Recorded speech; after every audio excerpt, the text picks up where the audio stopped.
কোনো পরীক্ষায় পরীক্ষার্থী ৮০% গণিত এবং ৭০% বাংলায় পাস করল, উভয় বিষয়ে পাস করল ৬০%।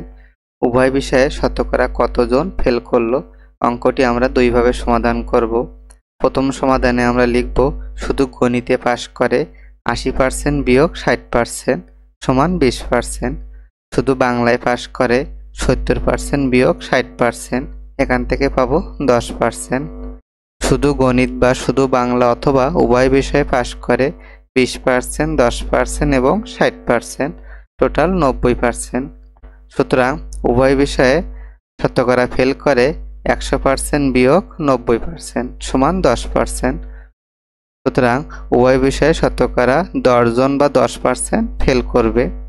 এখন আমরা বিকল্প সমাধান অর্থাৎ সূত্রের মাধ্যমে দেখব।